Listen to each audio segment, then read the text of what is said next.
ओम गं गणपतये नमः। ओम श्री सरस्वत्यै नमः। ओम श्री सद्गुरु परमात्मने नमः। श्री योग वासिष्ठ महारामायण निर्वाण प्रकरण का जो अपना सर्ग चल रहा है 42वां, उसमें कल हम लोगों ने 31 श्लोक तक पढ़ा हुआ था। उसके अर्थ को समझने का प्रयास किया था, जिनमें 28वें श्लोक से यह बात कही जा रही है कि जो अपना आत्मरूप शिव है, परमात्मा है, ब्रह्म है, उनकी पूर्ण विवेक के द्वारा शम, संतोष, विचार, यथार्थ अवलोकन आदि के द्वारा उनका पूजन किया जाए तो वो आनंद रूपता परम मोक्ष प्रदान करते हैं। यानी कि जो आत्मा है, जो वास्तव में पूजनीय है, पूजनीय किसे कहते हैं? देखो, पूजा जो है वो सबको स्वीकार्य है, चाहे कोई भी हो, वो किसी भी भांति से करता। जब आपसे कोई उच्च अवस्था में होता है, जिसके पास आपसे अधिक सुख है, शांति है, सामर्थ्य है, उससे वो प्राप्त करने की एक प्रक्रिया जो हमारे ग्रंथों में प्रचलित है, उसी को पूजा कहा जाता है। और यह एक तरह से एक दैवी सिद्धांत पे कार्य करती है। वह दैवी सिद्धांत क्या है कि अगर आपको किसी से कुछ लेना है तो उसे कुछ अर्पित करिए। जैसे हम पृथ्वी में अन्न का एक दाना अर्पित करते हैं, बदले में 100 दाने, 1000 दाने हमको प्राप्त होता है। अग्नि में हम यज्ञ के माध्यम से एक आहुति डालते हैं, उसके बदले कितना कुछ आशीर्वाद, दैवी अनुग्रह हम प्राप्त कर लेते हैं। तो यानी अपने शास्त्रों का सिद्धांत है परस्पर भावयंत हो, यानी कि हम आपका हित चाहें, आप हमारा हित चाहो। तो इसी पर पूजन पद्धतियाँ कार्य करती हैं कि जो सर्वात्मा है, सर्वत्र है, सर्वज्ञ है, समर्थ है और दयालु है। पूजन किसका किया जाता है? जो सर्वज्ञ हो, समर्थ हो और दयालु हो। सर्वज्ञ नहीं होगा तो आप पूजा करोगे और वो जानेगा ही नहीं। और अगर दयालु नहीं होगा तो कितना भी समर्थ क्यों ना हो, बोलेगा ठीक है पूजा कर रहा है तो कर रहा है, मेरे को क्या।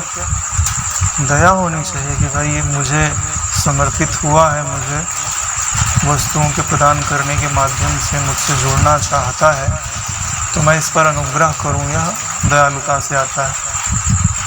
इसीलिए करुणा सिंधु बोला जाता है, करुणा, वरुणालय, दयालु, सद्गुरु या इष्ट देव, जो भी आप कहते हैं। और अगर सर्वसमर्थ ना हो तो अरे भाई कितनी भी दया कर ले, अगर ताकत ही नहीं है देने की तो कभी काम नहीं बनेगा। तो 3 चीज़ें होनी चाहिए। एक तो ज्ञान होना चाहिए, सर्वज्ञता होनी चाहिए कि आप किसी भी देश में हो, किसी भी काल में हो, आप उसका स्मरण करते हैं तो उससे जुड़ाव स्थापित हो जाए। यानी कि उनका मोबाइल कभी ऑफ ना होता हो, आप जब भी रिंग करें वो उनके पास रिंग बजे और वो उठाएं। एक बार गुरुजी ने बोला भी था कि हमको तो सुबह सुबह आया था बापू जी, पुराने गुरु भाइयों के मुख से मैंने सुना हुआ है, मैं तो नहीं था उस समय। तो सब लोग दौड़ के गए, संध्या का समय, सुबह 5 बजे के आसपास है। बापू जी ने बोले उस समय कार्यक्रम जो है ज़्यादा चालू होना प्रारंभ हुआ है। उन्होंने बोला कि आपको हमसे बहुत कुछ कहना होता है और मुझे भी आप लोगों से बहुत कुछ कहना होता है, आपकी संभाल लेनी होती है। लेकिन अब समय ऐसा आ रहा है कि हमारे पास इतना समय नहीं रहेगा। तो हम तुमको एक विधि बताते हैं। उन्होंने बताया था कि जो हमारी तस्वीर है उसके सामने बैठ करके एक टक देखते हुए अगर आप उनसे बात करते हैं तो कुछ ही समय में वह बात मुझ तक पहुंच जाती है। तो हम आपको जिन्हें मोबाइल का उदाहरण दिया था कि जब आप बात करते हैं तो मेरे पास रिंग अवश्य बजती है, और ऐसा कदाचित ही होता हो कि मेरे पास रिंग बजी हो और मैंने फ़ोन ना उठाया हो। मतलब ये कौन सा फ़ोन है? उनकी सर्वज्ञता का फ़ोन है। यानी उनकी चेतना एक ऐसे आयाम में स्थित है जहाँ देश और काल नाम की कोई वस्तु नहीं है। जैसे आप अपना सूक्ष्म शरीर भी निकाल लेते हैं ना, तो भी आपके लिए देश और काल बहुत ज़्यादा बाधा उत्पन्न नहीं करता। आप अगर उसमें भी कैटेगरी होती है, एक कैटेगरी में ऐसा हो जाता है कि आप कहीं पे भी पहुंचना चाहो तो आपको पता भी नहीं चलेगा कि मैं कैसे गया, वहाँ आप अपने आप को उपस्थित देखेंगे। और कई में ऐसा होता है कि आपको जाने का भी अनुभव होता है कि हम जा रहे हैं। वो उनकी ऊर्जा पर निर्भर करता है कि उस समय आपके सूक्ष्म शरीर की ऊर्जा, संकल्प शक्ति, मंत्र शक्ति जो आपने जप किया है वो कितनी है। सारा खेल आपकी ऊर्जा का ही है, चेतना के आयाम का ही है। जितनी ज़्यादा हमारी ऊर्जा बढ़ती है उतनी ही हमारी चेतना सूक्ष्म होती है, उतने ही हम दैवी आयामों में अपने मन को अनुभव करते हैं। ये जो देवता आदि हैं वो क्या है? उनके सूक्ष्म शरीर की ऊर्जा हमारे से कहीं अधिक है। जितनी अधिक ऊर्जा होगी उतना ज़्यादा आपको सुख मिलेगा, आनंद मिलेगा, सामर्थ्य का एहसास होगा। जितनी ज़्यादा कम ऊर्जा होगी उतना बंधन ज़्यादा, उतना दुख ज़्यादा, उतनी पीड़ा ज़्यादा, उतनी परेशानी ज़्यादा, उतनी पराधीनता ज़्यादा। इसीलिए जो हल्की आत्माएं होती हैं उनको क्या बोला जाता है? Negative energy. जो उच्च आत्माएं होती हैं, जो प्रेरणा देती हैं, मार्गदर्शन करती हैं, क्या बोलते हैं? Positive energy. यानी वो कुछ ऊर्जा दे सकते हैं। उनके संपर्क में जाओगे तो आपकी ऊर्जा बढ़ेगी और इनके संपर्क में जाओगे तो आपकी ऊर्जा घटेगी। तो जो चिंतित है, दूसरे की निंदा कर रहा है, भेद देखता है और निंदनीय कर्म करता है, निंदनीय आचरण है, तो उनकी ऊर्जा निगेटिव हो जाती है। यानी तमोगुण जो होता है ना, वो ऊर्जा को कम करता है, और जो सतोगुण होता है वो ऊर्जा को बढ़ाता है। इसीलिए बोलते हैं कि ऊर्जा की उच्च अवस्था में ही आपको ज्ञान प्राप्त होता है। अरे भाई, किसी चीज़ का निर्माण करना है तो ऊर्जा चाहिए ना। जैसे आप बीमार पड़े हैं तब ना थोड़ी ना कुछ बड़ा कार्य कर सकते हैं। ऊर्जा कम है ना शरीर में, मन में, प्राण में। खूब ऊर्जावान होते हैं तब आप अच्छे अच्छे कार्य, बड़े बड़े कार्य सहजता में कर ले जाते हैं। तो ब्रह्म पद की प्राप्ति से बड़ा कार्य कोई नहीं। तो हमें अपनी ऊर्जा बढ़ाने की आवश्यकता होती है। ऊर्जा बढ़ाने के लिए जिनके पास ऊर्जा अधिक है उनसे जुड़ने की आवश्यकता होती है। तो जैसे अन्न पृथ्वी से जुड़ करके 1000 गुना हो जाता है, 100 गुना हो जाता है, ऐसे ही आपका चित्त पूजन के माध्यम से अपने इष्ट से, गुरु से जुड़ करके ऊर्जा, जैसे लाइन जोड़ दी गई, जहाँ भी ऊर्जा बल्ब में कुछ जल फल नहीं रहा था, जोड़ दिया गया, वहाँ लाइट प्रवाहित होना चालू हो गई। पूजा यही कार्य करती है, पूजा जोड़ने का कार्य करती है, लेने वाले से नहीं, देने वाले से जोड़ने का कार्य करती है। इसीलिए भगवान श्री कृष्ण ने आगाह भी किया है, अगर आपको जुड़ना है तो अपने से उच्च से जुड़ना चाहिए, अपने से निम्न से नहीं जुड़ना चाहिए कि आप जो है प्रेत की उपासना करें, पिशाच की उपासना करें, तो वो आपको भी नीची गति में लेके जाएंगे। तो पूजन श्रेष्ठ का करना चाहिए। पूजनीय यत्र पूजन्ते,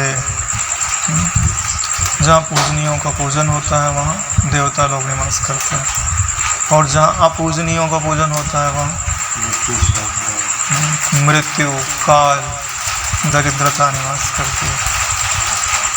तो यही चीज़ बता रहे हैं कि पूजनीय में परम पूजनीय, यानी जुड़ने वाले में से परम जुड़ने योग्य कौन है। तो बोलते हैं कि आपका जो वास्तविक मैं है, जिसको ब्रह्म बोला जाता है, जिसको आत्म स्वभाव रूप परमेश्वर बोला जाता है, उससे जुड़िए। और जुड़ने की विधि क्या है? पूजन। पूजन में क्या किया जाता है?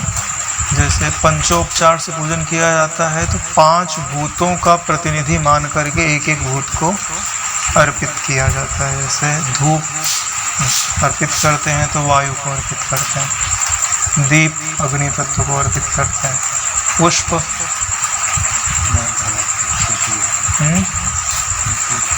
गंध जो होती है पृथ्वी तत्व को, पुष्प जो है वो आकाश तत्व का माने जाते हैं, और नैवेद्य जो होता है वो जल तत्व माना जाता है, रस होता है ना उसमें। तो हम में 5 भूत हैं, 5 इंद्रियां हैं, 5 कर्म इंद्रियां हैं, ये सब उन्हीं के एक प्रकार माने जाते हैं। तो इनके माध्यम से हम 5 भूत अर्पित किए अपने शरीर पे, मतलब अब मेरे में 5 भूत नहीं रहे। 5 कर्म इंद्रियां अर्पित की, अब मुझ में कर्म इंद्रियां नहीं रही। 5 ज्ञान इंद्रियां अर्पित की, मुझ में 5 ज्ञान इंद्रियां नहीं रही। ऐसे ही अगर मन बुद्धि चित्त अहंकार और क्षेत्रज्ञ को मिला लिया जाए तो 5 चीज़ें हो गई। तो वो 5 चीज़ें भी अर्पित कर दी। जब ये 5 कुल मिला के ये जो 5 के प्रकार हैं, इनको हम अर्पित कर देते हैं, तो अंत में क्या बचता है हमारे पास? ज्ञान ही बचता है, देखने वाला ही बचता है। दिखने में जो भी आया हमने अपने इष्ट को अर्पित कर दिया। तब जब ये हट गया तो इष्ट का भी स्वरूप प्रकाशित हो गया। बोले ठीक है, तूने सही काम किया है, अब ये ले मेरा प्रसाद। तो वो कौन सा प्रसाद देते हैं? आनंद रूप प्रसाद है, निरति से आनंद रूप प्रदान करते हैं।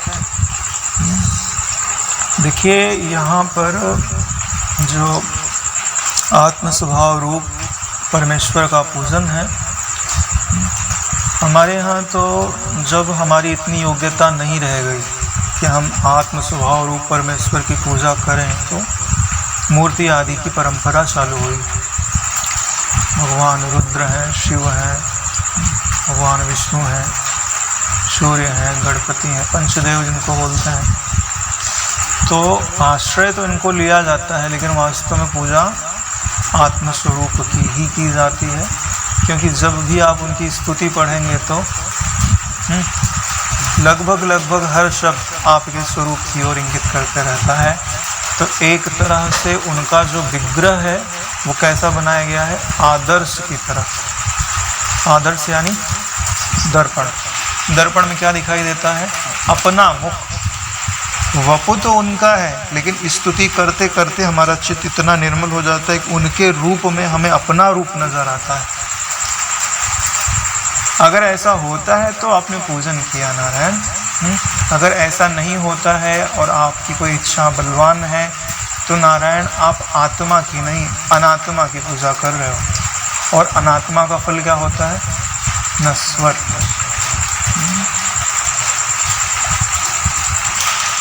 सातवें अध्याय में भगवान ने कहा हुआ है कि जो मुझको छोड़ करके अन्य देवताओं का पूजन करते हैं, उन्हें उनका फल तो मिलता है, मगर नश्वर मिलता है, नष्ट हो जाता है। वो उनको ही प्राप्त होते हैं, मुझे प्राप्त तो नहीं होता। उनको प्राप्त होने का मतलब क्या होता है कि वो नश्वर हैं, तो आपको जो फल प्राप्त होगा, जो स्थान प्राप्त होगा, जो आपकी जो उन्नति प्राप्त होगी, वो कैसी होगी? नश्वर। इसके लिए जब भी हम ईश्वर से जुड़ें तो बड़ी से बड़ी वस्तु क्या है मांगने लायक? अपने आप को ही दे दो नारायण। जिस गद्दी पे बैठे हो वही गद्दी दे दो, हैं? छोटी मोटी वस्तु क्या मांगना? मांगना ही है तो भैया जिस पद पे आप बैठे हो आप उठिए, हम बैठ जाते हैं। मतलब मजाक के रूप में कह रहे हैं। वहाँ पे द्वैत नहीं है और ऐसा नहीं कहा जाता है, तो धृष्टता है। ऐसा कहा जाता है कि हमें आपकी गोद प्राप्त हो जाए, ये अनुकूल शब्दावली है। हाँ, लेकिन प्रेम की अधिकता होती है तो थोड़ी छेड़छाड़ तो चलती है। और वहाँ पे तो गोद और गोदी भाव ही नहीं है कि वो अलग है आप अलग है, क्योंकि अलगाव करने वाली चीज़ तो हमने पहले अर्पित कर दी। स्वाहा, जब हम वस्त्र डालते हैं ना, स्वाहा तो क्या होती है, जल जाती है, रहती नहीं है वहाँ, राख ही बचती है।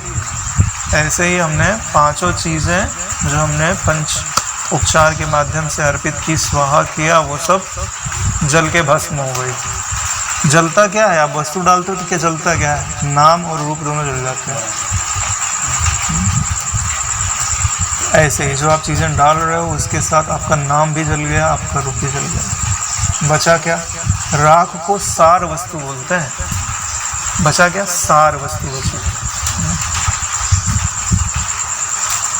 इसके लिए जो यथार्थ रूप से पूजन करते हैं, पूजन का रहस्य समझते हुए, उनको किसी भी पूजन से आत्म स्वरूप के पूजन का फल प्राप्त होता है। और आत्म स्वरूप के पूजन का फल है मोक्ष पद, निरतिशय आनंद, सर्वोत्तम फल। चलिए आगे पढ़ते हैं। पूजन द्वारा प्रसन्न हुआ ईश्वर जीव को शस्त्र, सर्प, अग्नि आदि से भली भांति रक्षा कर सकता है। देखो, अब दो चीज़ें अलग अलग करके समझा रहे हैं, लेकिन दोनों को हमें आगे जा करके एक रूप में समझनी है। क्यों? क्योंकि हमारी बुद्धि को भेद नहीं स्वीकार करना है, अभेद मिलेगा नहीं। तो जब हम तटस्थ ईश्वर की उपासना करते हैं, ईश्वर किसे बोलते हैं, उपाधि का नियंता। याद आया आपको? हाँ? अब बोलोगे कि उपाधि किसे कहते हैं? ये जो अंतःकरण है ना नारायण, ये उपाधि है। उप माने समीप, आदि माने रख देना। समीप होकर के अपने गुणधर्मों को दूसरे में रख दे। जैसे मणि है, उसके बाजू में लाल कपड़ा रख दो तो मणि की पूरी लाल दिखने लग जाएगी, लेकिन उसमें लालिमा नहीं। ऐसे ही अंतःकरण दूसरी वस्तु है और साक्षी चैतन्य दूसरी वस्तु है, लेकिन अंतःकरण की लालिमा साक्षी चैतन्य पे आ गई। अब साक्षी चैतन्य लाल लाल दिखने लग गए। हाँ, मैं करता, मैं भोगता, मैं परिच्छिन्न, मैं सुखी, मैं दुखी, मैं जन्मता, मैं मरता, मैं अच्छा, मैं बुरा, मैं जीता, मैं मरता। ये सब किसकी लालिमा थी? अंतःकरण रूपी कपड़े की। लेकिन ये साक्षी रूपी, दृष्टा रूपी, चैतन्य रूपी परमात्मा में, अपनी आत्मा में इनका आरोप करना, इसी को उपाधि बोलते हैं। तो ईश्वर जो है वो साक्षी चैतन्य का नियंता नहीं है, उपाधि का नियंता है। अगर आपकी उपाधि जीवित है, हाँ, तो वो बोलेगा इधर उठ तो उसको उठना पड़ेगा, इधर बैठ तो बैठना पड़ेगा, अरे हंस तो हंसना पड़ेगा, रो तो रोना पड़ेगा। यंत्र रूढ़ानी माया, वह परमेश्वर फिर उस अंतःकरण को चाहे हंसाए चाहे रुलाए, चाहे जीवन मुक्ति का आनंद दे दे और चाहे बंधन में डाल दे, चाहे नरक में डाल दे, चाहे स्वर्ग में डाल दे। ईश्वर समर्थ है ना। तो ऐसा जो तटस्थ ईश्वर है, पूजन करने पर अनुग्रह करता है, ये नियम है। शस्त्र से, सर्प से, अग्नि आदि से, मतलब जितनी भी संसार में परेशानियां आती हैं उनसे वो रक्षा करने में समर्थ है। तो बोलते हैं कि अगर वो रक्षा करने में समर्थ है तो हम उसी की उपासना करें, कूटस्थ आत्मा की उपासना क्यों ना करें। देखो, यहाँ भेद बता करके समझाया जा रहा है, भेद वास्तव में है नहीं। क्योंकि प्रारंभ में जिसको विवेक विचार नहीं होता है वो दोनों को अलग अलग समझता है, इसके लिए दोनों को अलग अलग कह के समझाया गया है, लेकिन वास्तव में दोनों अलग अलग है नहीं। कूटस्थ आत्मा का पूजन करने से क्या प्राप्त होता है? तो बोलते हैं सत्संग, शम, संतोष और विवेक द्वारा जिसने आत्मा की पूर्ण रीति से पूजा की है, ऐसे पुरुष के लिए शस्त्र, सर्प, विष, अग्नि, ये सब शिरीन के फूल बन जाते हैं। शिरीन एक फूल होता है, आप लोगों ने देखा होगा, उसमें जो सुगंध होती है ना काफ़ी समय तक रहती है, लंबे लंबे लंबे लंबे रहते हैं। शिरीन का कुछ बड़ा पेड़ होता है, तो पता नहीं है। गौरव पांडव बोल रहे थे, गौरव और 5 बीस तक तो बड़ा पेड़ हो जाए नहीं, बड़ा पेड़ होता है, नेट पे देखेंगे तो दिख जाएगा। तो मतलब वो जैसा सुगंधित होता है वैसे ही शीतल भी होता है, उसका उपयोग जो है चर्म रोग आदि की शांति के लिए भी करता है। मतलब उसमें शीतलता और सुगंध दोनों विद्यमान होते, कहने का मतलब ये है, वो देखने में भी अच्छा लगता है। तो जो कष्टदायक चीज़ें हैं वो सब उसके लिए शीतल हो जाती हैं, सुगंधित हो जाती हैं। सुगंध आनंद के लिए कहा जाता है, शीतलता दुख नाश के लिए कहा जाता है। यानी जो फल आपको तटस्थ ईश्वर की उपासना से मिलता था वही का वही फल आपको कूटस्थ आत्मा की उपासना से मिलता है। अब देखो, जो बाहर का ईश्वर है जिसको आप अभी तक ईश्वर मानते थे, उसके पूजन में बड़ी परेशानी है।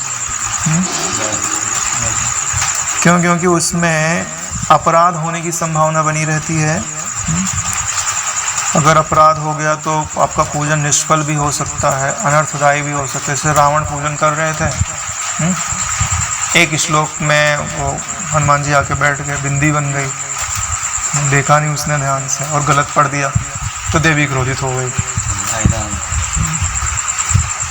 बोले तुमने तो गलत उच्चारण किया है। बोले ऐसा हो ही नहीं सकता। देखो, बोले अब तेरा अर्थ सिद्ध नहीं होगा, अब तेरा अनर्थ हो जाएगा। तो ऐसा भी हो सकता है नारायण कि अगर हम त्रुटियां कर दें तो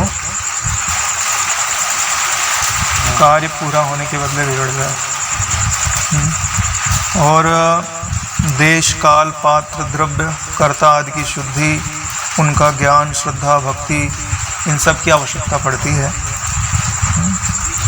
अगर इतनी सारी परेशानियां हैं तो महान फल प्रदान करने वाले आत्मदर्शन में ही, आत्मदर्शन के लिए ही आत्मस्वरूप का पूजन क्यों ना किया जाए? जब इतनी परेशानी है, इतनी सारी चीज़ों को व्यवस्था करनी है और इतना रिस्क भी है।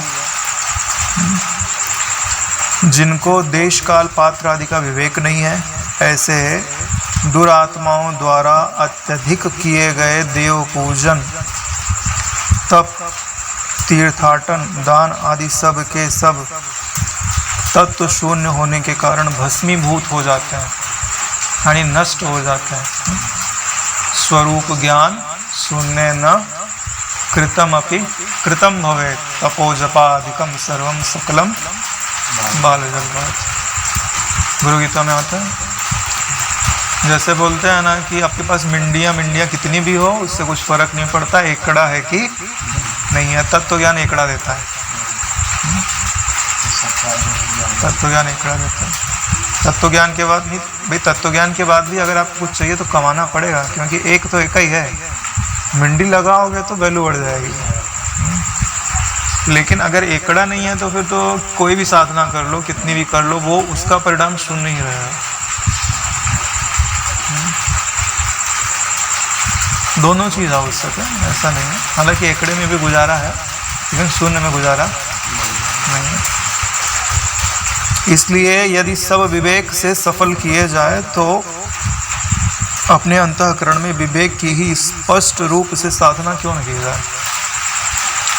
यदि अविवेक द्वारा ये सब करने पर उसका फल शून्य ही प्राप्त होता है, यानी शून्य ही प्राप्त होने का मतलब होता है कि उनका फल मिला, आपने भोगा, और भोगने के पहले और भोगने के बाद वही स्थिति रहती है, कुछ परिवर्तित नहीं होता है कि आप बहुत उन्नत हो गए।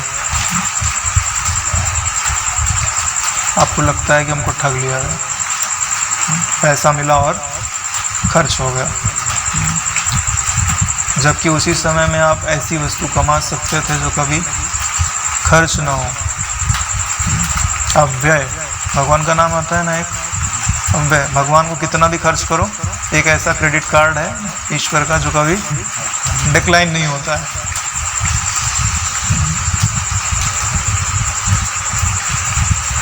तो नारायण फिर विवेक से उस आत्म स्वभाव की ही पूजा करनी चाहिए। तो बोलते हैं वह कौन सा विवेक है जिसकी आप साधना बतला रहे हैं। जब आप इतना ही बड़ी साधना बतला रहे हैं तो कौन सा विवेक है जिसके द्वारा उसकी पूजा की जाती है। वास्तविक पदार्थ के विज्ञान के अनंतर वासना के आत्यांतिक उच्छेद में जो प्रयत्न है वही विवेक शब्द का अर्थ है। यहाँ लिखा है वास्तविक पदार्थ के विज्ञान के अनंतर यानी बाद में वासना के आत्यांतिक उच्छेद में जो प्रयत्न है उसी को विवेक कहते हैं। यानी कि वासना को जो हटाता है और थोड़ा मोड़ा नहीं पूरी तरह जो हटाता है उसको क्या कहते हैं, विवेक। और यह कब आता है, बोले पदार्थ वास्तविक पदार्थ के विज्ञान से। वास्तविक पदार्थ का विज्ञान कहाँ प्राप्त होता है, सत्संग से। अरे भाई बिना जाने थोड़ी ना विवेक होता है। भाई ये वास्तविक पदार्थ है, ये अवास्तविक पदार्थ है, ऐसा सत्संग में सुनने में प्राप्त होता है। तो उसके बाद ही वासनाओं को काटने वाला। वासना क्या है कि हम रेगिस्तान में जल दिख रहा था और हम उसके लिए दौड़े जा रहे थे, अवास्तविक पदार्थ था। हाँ, इंद्रियां बोल रही थी देखने में, सुनने में, चखने में, स्पर्श में सुख है, चलो इधर। कितनी बार गए मगर मिलता दिखा मगर मिला नहीं। मिल जाता तो क्या पता थोड़ा बहुत तो रहता, अभी किलो भर मिलता और सुई का नोक भर भी बचता तो भी अभी कुछ न कुछ रहता। कितनी सुंदर वस्तुएं देखी, उनका कुछ न कुछ सुख तो रहना चाहिए, कहाँ रहता है। कुछ तो पोटली होना चाहिए, कुछ तो पोटली होना चाहिए।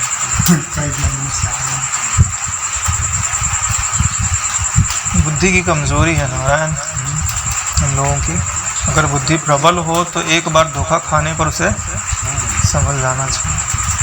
हम धोखा खा रहे हैं और चिल्ला रहे हैं और उसी को पकड़ रहे हैं। विवेक इसी को बोलते हैं जो वास्तविक पदार्थ के ज्ञान के पश्चात जो वासनाएं हमें हमारे वास्तविक सुख से दूर कर रही थी उनके काटने के लिए जो प्रयत्न है उसी को विवेक कहा जाता है। और यह प्राप्त कैसे होता है, बोलते हैं निष्काम यज्ञ दान किया गया आदि कर्मों से जनित चित्त की प्रसन्नता से प्राप्त होता है। भाई जब तक बुद्धि थोड़ी निर्मल ना हो तब तक विवेक भी प्रखर नहीं होता। तो इसके लिए निष्काम कर्म करना चाहिए। यह यज्ञ का अर्थ होता है पूजन, यानी कि आप ईश्वर का पूजन करें लेकिन कुछ मांगे नहीं। तो क्या प्राप्त होता है, अंतःकरण की शुद्धि, अंतःकरण की प्रसन्नता। और वही अंतःकरण की प्रसन्नता बुद्धि को इतना ऊंचा उठाती कि बुद्धि विवेक संपन्न बनने लगती है। प्रसन्न चेतसो याशु बुद्धि ही पर्यवतिष्ठित। और जो विवेक प्राप्त होता है तो विवेक बलात् बोलता है कि भाई ये दुखदायी वस्तु है, इसको छोड़ दो। इसी को क्या बोलते हैं, वैराग्य। वैराग्य आदि सब साधन रूप ही यह यत्न है। तो जो ये अपने स्वरूप का पूजन है उसमें यत्न क्या है, बोले वैराग्य। अपने भीतर समरूपी अमृत से विवेक को धीरे धीरे बढ़ाना चाहिए, जैसे कि विषय भ्रांतियों से वह फिर नष्ट न होने पावे। आपका जो विवेक है वह किससे बढ़ता है, बोले समरूपी अमृत से बढ़ता है। यानी यदि आप अपनी वृत्तियों को नियंत्रित करके उन्हें बिठा नहीं सकते तो फिर आपका विवेक कभी पुष्ट नहीं हो सकता। देखो इसको कैसे उदाहरण लिया जाता था कि जैसे आपके पास बहुत सारे जानवर हैं, है ना, और वो जंगल में चल रहे हैं। तो आपको उनमें से पहचान करनी है कि कौन जो है दूध देता है, कौन काम का है और कौन बिना काम का है। सब इधर उधर दौड़ रहे हैं बिना परीक्षण किए, तो उसमें से निर्णय तो किया नहीं जा सकता। तो उसके लिए क्या ज़रूरी है कि सबको बुलाओ और बाड़े में इकट्ठा करो, और फिर अब वो निरीक्षण करने दें कि ना करने दें। तो बोले भाई कुछ खिलाओ पिलाओ उनको, शांति से बैठ जाएं, फिर उनके लक्षणों से निर्णय कर लो कि कौन रखने योग्य है और कौन जंगल में छोड़ने योग्य है। इसी को बोलते हैं कि हमारी जो अंतःकरण की वृत्तियां हैं वो विषयों में बाहर दौड़ रही हैं। अब कौन अच्छे विषयों में जा रही है, कौन बुरे विषयों में जा रही है, उसका ठीक निर्णय तो तब हो जब हम वृत्तियों को समेट करके थोड़ी देर शांत करके बिठाएं और एक एक वृत्ति को जज करें कि कौन सही जगह जा रही थी, कौन अनुचित जगह जा रही थी। इसी को बोलते हैं कि जब तक अंतःकरण की वृत्तियों को शांत करने की योग्यता नहीं आती, तब तक विवेक रूपी जो ईश्वर को अर्पित करने वाला पुष्प है वह खिलता नहीं है। जब आपके पास पुष्प ही नहीं है तो आप पूजन कैसे करो? यानी कि शम रूपी ही जल है जिससे विवेक रूपी पुष्प खिलता है। इसलिए शम को बढ़ाना चाहिए। यही यहाँ पे जो शम है वही आगे जा कर के समाधान बनता है और वही आगे जा कर के तत्व ज्ञान जनित समाधि बनती है। शम का बहुत बड़ा अपनी साधना पद्धति में बहुत बड़ा योगदान है। इसीलिए कल सत्संग चल रहा था तो बापू जी बोल रहे थे कि ओम नमो भगवते वासुदेवाय। बोले जितना लंबा उच्चारण, उल्लूत उच्चारण, तो बीच में क्या होगा, शम प्राप्त होता है। वृत्तियाँ कहीं दौड़ती नहीं है, शांति को प्राप्त होता है। ओम का प्लुत उच्चारण ये सब शम की प्राप्ति का है। श्वासोश्वास में जो अंतराल है वो भी शम को उपलब्ध कराता है। तो ये सब उस पुष्प को खिलाते हैं जो हमें अपने स्वरूप के पूजन में काम आता है। और बोलते हैं कि ये धीरे धीरे बढ़ता है, ऐसा नहीं है कि एक दिन शांत होकर के बैठ लिए तो तुम्हारा जो विवेक है वो विमल विवेक हो जाएगा। समय लगेगा, धैर्य रखना पड़ेगा और इसे विषय रूपी भ्रांतियों से बचाना पड़ेगा। विवेक तो अभी बच्चे ही रह गया और आपने उसको बड़े बड़े विषयों में डाल दिया तो राउंड डालेंगे। इसी को बोलते हैं कि जब आप अपने ही विवेक के विरुद्ध कार्य करते हैं तो आपका विवेक दबता जाता है। अगर आप अपने विवेक के अनुकूल कार्य करें तो विवेक बढ़ता जाता है। तो विवेक को तोड़ने का काम, नष्ट करने का काम विषय रूपी भ्रांतियां करते हैं। अपने अपने छोटे छोटे लक्ष्य बनाने चाहिए और उन लक्ष्यों को पूरा करना चाहिए। तो क्या होगा, विवेक जो है वो प्रगाढ़ हो जाएगा। मनुष्य देह की सत्ता का अनादर कर उसमें स्थित तात्विक वस्तु का प्रत्यक्ष करें। मनुष्य देह की सत्ता का अनादर करके उसमें जो स्थित तात्विक वस्तु है उसको प्रत्यक्ष करें।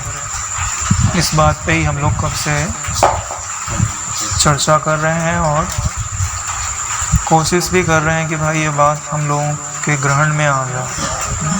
और यह बात यहाँ स्पष्ट रूप से यहाँ लिख भी दी गई है कि आपको देह सत्ता का अनादर करना पड़ेगा।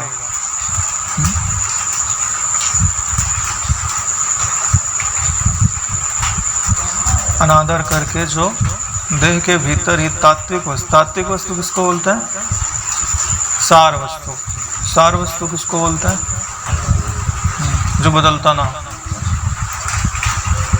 अरे नारायण, अगर बदल जाए ना सार वस्तु तो तुम्हारा निर्णय गलत है। भाई इसके निचोड़ से ये प्राप्त होता है, आपने बोल दिया, दवाई बना दी, और वो थोड़ी देर में दवाई रहे और फिर थोड़ी देर में बदल जाए तो तुम्हारा निर्णय सही रहा क्या? सार वस्तु जो होती है ना सदैव एक जैसी रहती है।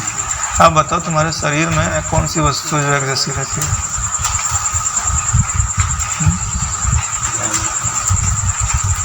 ज्ञानाकाश ही है जो एक जैसा रहता है। बाकी जो आपकी आकृति है, अंतःकरण की वृत्तियां हैं, वो सब परिवर्तित होते रहती हैं।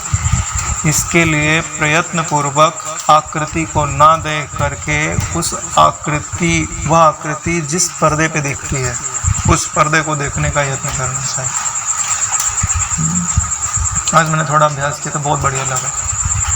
खाना खा रहे, कौर उठाया, बोले ये जो कौर है ये कैसा है? बोले ज्ञान आकाश रूप कौर है। ज्ञान आकाश रूप मुख में गया, ज्ञान आकाश रूप दांतों ने चबाया और ज्ञान आकाश रूप पेट में गया और ज्ञान आकाश रूप से पचा और ज्ञान आकाश रूप शरीर में गया। और ज्ञान आकाश अलग अलग होता है क्या? हाँ, तो न कौर रहा, न मुख रहा, न दांत रहा, न पेट रहा, न पच करके रक्त रहा क्या? एक ज्ञान आकाश जो बनता नहीं है, बिगड़ता नहीं है, एक जैसा रहता है, जो सीमित नहीं है, परिच्छिन्न नहीं है, अपरिच्छिन्न है। आगे चल करके वही आनंद रूप है। फिर क्या होता है? जो निराकार तत्व है ना, उसमें मैं स्थिर होने लगता हूँ। बढ़िया, बहुत बढ़िया लगता है। कभी करके देखो, कोई क्रिया हो गई, फिर हल्का सा माइंड में रिवाइज कीजिए और देखिए। जैसे अभी इस मुख से बात निकल रही है, अभी मैं बोलूं कि ज्ञानाकाश ही बोल रहा है, तो देखोगे कि ज्ञानाकाश तो बोल ही नहीं सकता है। तो इससे क्या होता है? कर्तृत्व की भ्रांति गई। बहुत गूढ़ बात है नारायण, बहुत मूल्यवान बात है। अगर हम लोग पकड़ लेना नारायण तो करोड़पति हो जाए। सच्ची बात, मुझे तो मूल्यवान लग रही है।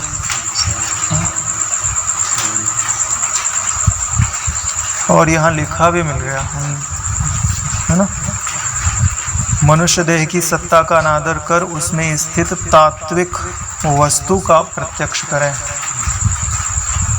फिर उससे होने वाले, अब इससे क्या होगा? जो लज्जा है, भय है, विषाद है, ईर्ष्या है, सुख है, दुख है, इन सब के ऊपर विजय प्राप्त हो जाती है। नारायण दुख तो यही देते हैं ना, भय है, पीड़ा है, चिंता है, यही तो मन को आंदोलित करते हैं, विक्षेप उत्पन्न करते हैं, और विक्षेप ही दुख है नारायण। शांति कभी, दुख कभी, शांत अवस्था में कभी दुख नहीं होता। जब भी दुख होगा तब चित्त चंचल जरूर होगा। दुख की परिभाषा ही आती है, जब विक्षेप के कारण अपने ही चित्त में अपने स्वरूप का प्रतिबिंबन नहीं होता तो उसी को दुख बोलता है। और शांत अंतःकरण में अपने स्वरूप का जो प्रतिबिंबन होता है उसी को सुख बोलता है।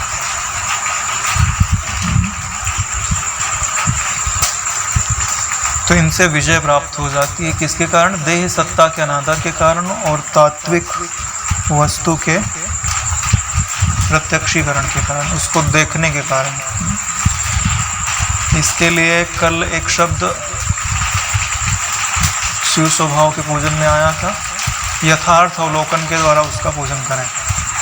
तो यह जो देखना है ना, यह भी उस तत्व का पूजन है। पूजन यानी जुड़ाव है, यानी अब उस तत्व में जो है वो आपको प्राप्त हो जाएगा। उस तत्व में क्या है? अरे नारायण क्या नहीं है, जो भी आप चाहते हो सब है ना। धन मत चाहो, हाँ, इतने सारे पैसे हो जाए। अरे नारायण उस पैसे से जो प्राप्त होता है वो है। अखंडानंद जी की एक बात मुझे बहुत बढ़िया लगती है, बोलते हैं कि आपका घर है और आपका प्रियतम आपके घर में आना चाहता है, तो आप यह आग्रह क्यों रखते हो कि इसी दरवाजे से आए, है ना। उसका घर है, किधर से भी आए, है ना। हम आग्रह करते हैं कि सुख आँख से ही आए, हाँ, कान से ही आए। आग्रह छोड़ दो, वो आएगा। हो सकता है कि पूरा घर ही गायब हो जाए, हाँ, वही रह जाए। अब देखो, देह सत्ता के अनादर में जो उपाय है उसको बताते हैं। शरीर का कारण जगत, और जगत का भी कारण, और जगत का जो कारण है वो पहले नहीं था। शरीर का कारण तो जगत है, लेकिन जगत का कोई कारण नहीं है। तो बोले जगत का कारण पहले नहीं था, अभी भी नहीं है और बाद में भी नहीं रहेगा, इसलिए जगत जो है वो अकारण है। अब जब जगत अकारण है तो देह कारणवान हुई क्या? देह भी अकारण हुई। तो जो अकारण भासता है उसको ब्रह्म बोलता है। अरे जिसके माता पिता ना हो उसको बंध्या पुत्र बोलते हैं ना, जन्मा ही नहीं है ना, तो होगा ही नहीं ना। तो देह सत्ता के अकारण में प्रमाण क्या है? कि जगत ही नहीं है, जगत का ही कोई कारण नहीं है। और श्रुतियों आदि में जो जगत का कारण ब्रह्म को कहा जाता है वह तटस्थ लक्षण के रूप में कहा जाता है, स्वरूप लक्षण के रूप में नहीं कहा जाता।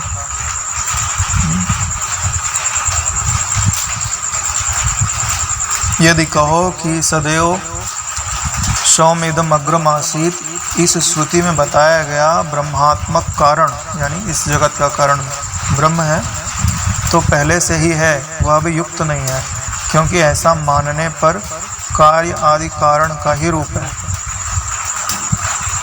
जैसे भाई पानी से बर्फ बना तो पानी के गुण बर्फ में होने चाहिए, तो इस दृष्टि से अगर तुम बोलते हो कि ब्रह्म से जगत बना तो ब्रह्म के गुण जो है जगत में होने चाहिए, तो वो भी जब ब्रह्म रूप ही हुआ ना। जैसे बर्फ जो है वो जल रूप हुई, जैसे मिट्टी के खिलौने मिट्टी रूप हुआ, अन्य रूप सिद्ध नहीं होता है, तो इससे वह भी एक रूप हुआ। समस्त विकल्पों से निर्मुक्त विशुद्ध प्रतिभा मात्र ही ब्रह्म का स्वरूप है। समस्त विकल्पों से निर्मुक्त प्रतिभा मात्र ही ब्रह्म का स्वरूप है। विकल्प किसे कहते हैं? हाँ, विविध प्रकार की जो कल्पनाएं हैं। कल्प यानी कल्पना, वि यानी विविध प्रकार की, संकल्पना सम्यक कल्पना, विकल्प विविध प्रकार की कल्पना या विपरीत कल्पना। तो जो ब्रह्म के एकदम विपरीत सोचना है उसी को जगत बोलते हैं। ब्रह्म अपरिवर्तनशील तो जगत परिवर्तनशील, ठीक है, ऐसे मिला लो, हम ज़्यादा नहीं बताएंगे। तो इस प्रकार जगत की जितनी कल्पना बनती है, तो बोले इन सारी कल्पनाओं से वो निर्मुक्त है। और है कैसा? बोले प्रतिभा मात्र। प्रतिभा किसको बोलते हैं? जिसके कारण कुछ जानने में आता है उसको प्रतिभा बोलते हैं। इसी को ज्ञान भी बोलते हैं। प्रतिभास से ही प्रतिभा, प्रतिभा से ही प्रतिभास शब्द बनता है। यानी पहले ब्रह्म है तो उसी के कारण फिर ज्ञान है, अनुभव में आने वाला ज्ञान है। ब्रह्म का स्वरूप पूछा जाए तो क्या कहेंगे कि समस्त विकल्पों से निर्मुक्त है और प्रतिभा मात्र ही उसका रूप है।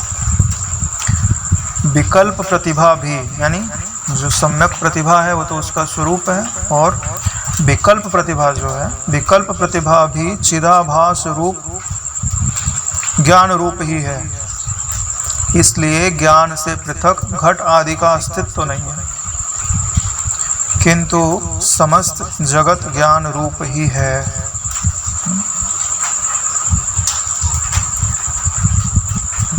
यानी कि विविध प्रकार का जो ज्ञान है वह भी ज्ञान ही है, उसमें जो विविधत्व है वही माया है।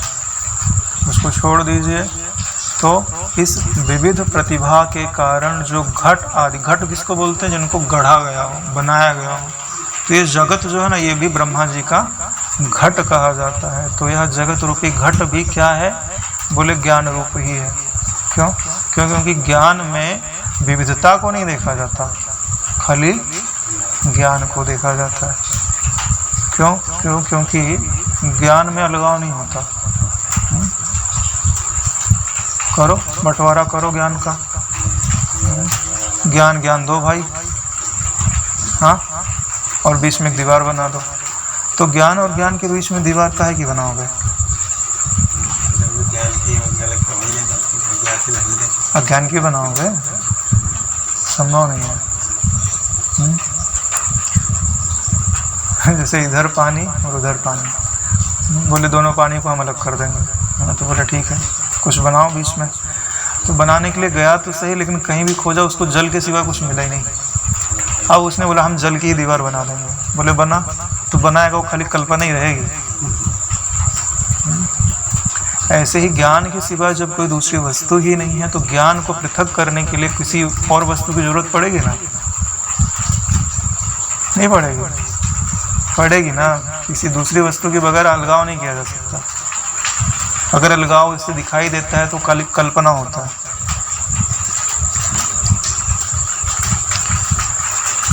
चालीसवां श्लोक है, जिसमें आत्म तत्व रूप श्री प्रतिबिंबित है।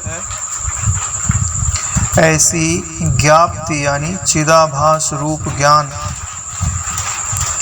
तब होता है जबकि आत्मा का तत्व ज्ञान पहले नहीं रहता। इसलिए उसको प्रत्यग आत्म मात्र स्वरूप जान लेने पर वह स्वयं नष्ट हो जाएगी, क्योंकि उस समय आत्म तत्व से अलग करने वाली कोई उपाधिभूत वस्तु अलग ही नहीं रहेगी। ठीक ही है, दर्पण में देखी गई मुख शोभा दर्पण के हट जाने पर स्वयं ही शांत हो जाती है। जब उपाधि शांत हो जाती है तब ज्ञाप्ति का स्वरूप नहीं कहा जा सकता। उस समय सदा स्थायी शिव स्वरूप एकमात्र आत्मा ही अवशिष्ट रहता है। वह शिव स्वरूप वस्तु शरीर आदि अवयवों से रहित, वह शिव स्वरूप वस्तु शरीर आदि अवयवों से रहित, शरीर नहीं है नारायण, जगत रूप से निर्मुक्त, जगत भी नहीं है। कैसी है? पूर्ण है, शांत है, ज्ञान ज्ञेय एवं ज्ञाप्ति रूप त्रिपुटी से शून्य है, पत्थर की चट्टानों के सदृश वाणी के व्यापारों से वर्जित है, और यह सारा प्रपंच तद्रूप है, यानी ज्ञान रूप है, ब्रह्म रूप है। ये दो श्लोक हैं 40 और 41, बहुत बड़े दिखाई दे रहे हैं, लेकिन इनका जो सार है वो सार रूप ही है।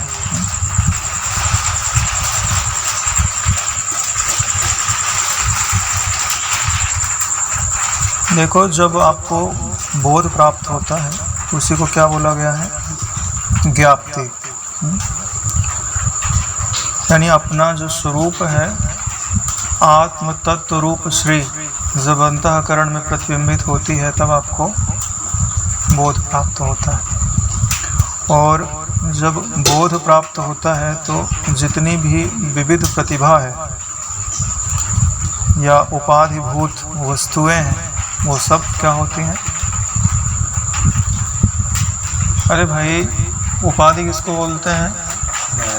हाँ, जो आपसे अलग थी लेकिन उनका गुणधर्म आप पर प्रभाव डाल रहा था। तो उपाधिभूत वस्तु में केवल स्मृति मात्र होती हैं, होती नहीं है वास्तव में। तो वो सब क्या हो जाती हैं?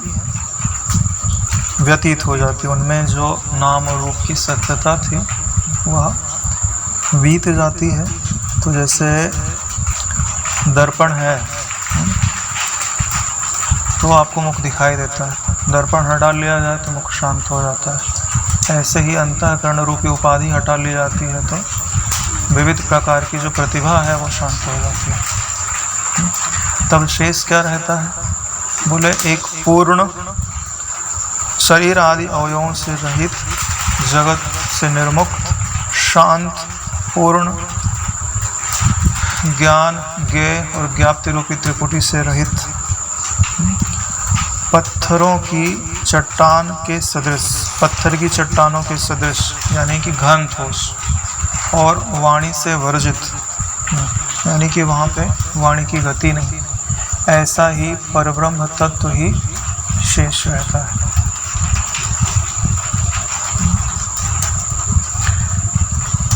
यह तो मुख्य वस्तु का वर्णन हुआ। अब इसकी सहायता से आपको करना क्या है वो आगे के श्लोक में कहता है। आप सब लोगों को वह शिव स्वरूप स्थिति प्राप्त करनी चाहिए। ऐसा जो शिव स्वरूप है वह आप सब लोगों को प्राप्त करना चाहिए।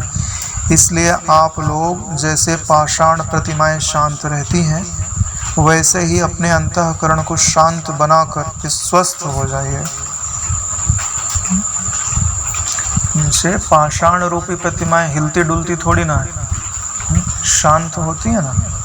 ठीक ऐसे ही अपने अंतःकरण को शांत बनाकर, पत्थर की तरह बनाकर, वृत्ति रहित बनाकर या निर्विषय वृत्ति रहित बनाकर स्वस्थ हो जाए, यानी अपने आप में स्थित हो जाए। आपको अपने स्वरूप से अलग करने वाली केवल स्फुरना ही तो है, प्रतिभा ही तो है, कल्पना ही तो है। शांत कर दो। एक सत्संग में बापूजी ने बोला हुआ है कि जो जितना ज़्यादा शांत है वो उतना ज़्यादा ब्रह्म के नजदीक है। अरे नारायण वृत्ति रहित चित्त ही चिदाकाश कहलाता है, इसमें वृत्ति ना हो और आप पहचान सको कि यही वो ज्ञान है, और चिदाकाश का कोई रूप नहीं है।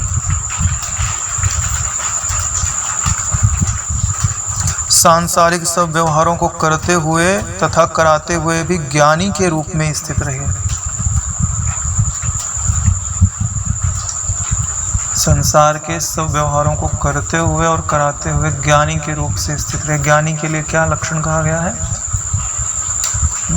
कि यानी उसके पास तत्व ज्ञान के साथ यह सामर्थ्य है कि अपनी वृत्तियों को पाषाण के समान स्थिर कर सकता है। दो चीज़ें आ गई तो बचा क्या ना है। ज़्यादातर हम लोगों में तो यही कहा जाता है ना कि तत्व ज्ञान तो आ गया समझ में, लेकिन अब हमारा जो अंतःकरण है वो उसमें स्थित नहीं हो पा रहा है। इतना ज़्यादा हिलडुल रहा है कि उसका ज्ञान रूपी जो बोझ है वो बार बार गिर जा रहा है और उसको बार बार उठा के रख रहा है और फिर गिर जा रहा है। हाँ, तो अपने इस खच्चर को बोलो कि तू स्थिर हो जा, बोझा उठा ले। थोड़ी दूर जाएगा तो फिर खच्चर खच्चरी भाव सब खत्म हो जाएगा।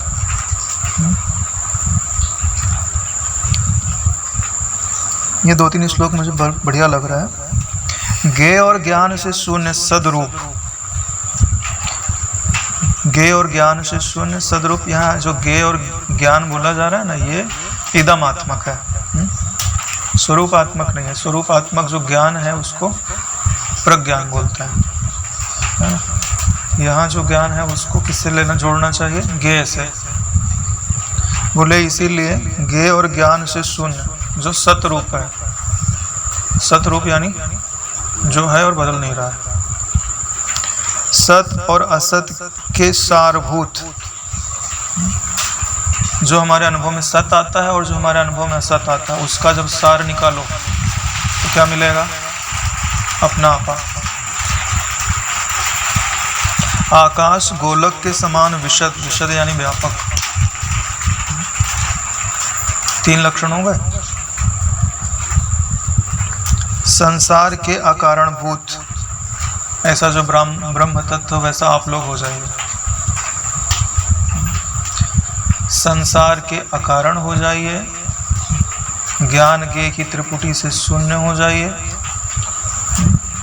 आकाश गोलक के समान विशद हो जाइए और सत और असत के सारभूत हो जाइए। कितना स्पष्ट लिखा हुआ है ना। अगर इनको यथार्थ रूप से अनुभव कर लो तो फिर आप में कुछ क्या बोलते हैं उसको, विकल्पना नहीं बचेगी, है ना। कई लोग बोलते हैं कि अद्वैत तत्व का खाली निश्चय ही कर लो सब काम हो जाता है।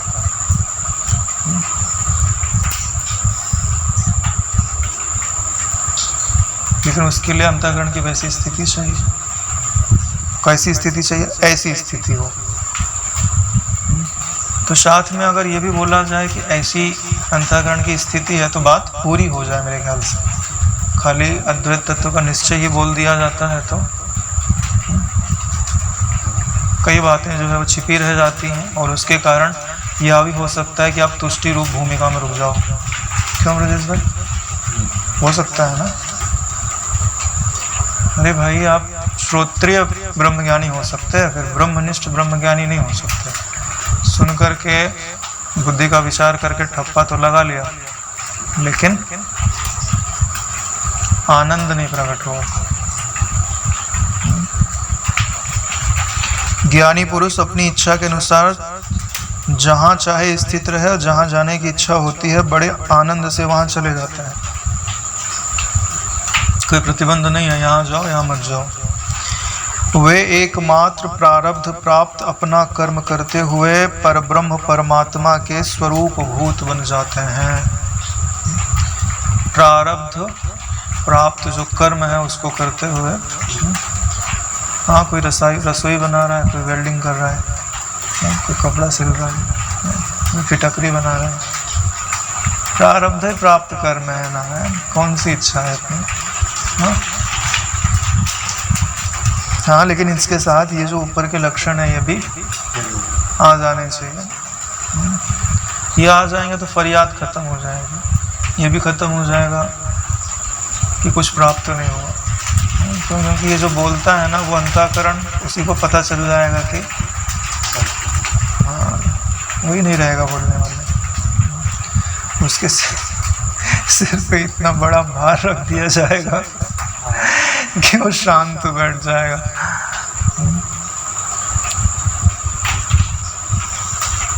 आगे का कल जो है विचार करेंगे। हाँ जी।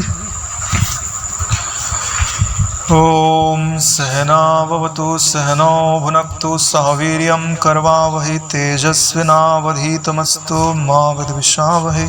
ओम शांति शांति शांति। श्री सद्गुरुदेव भगवान की।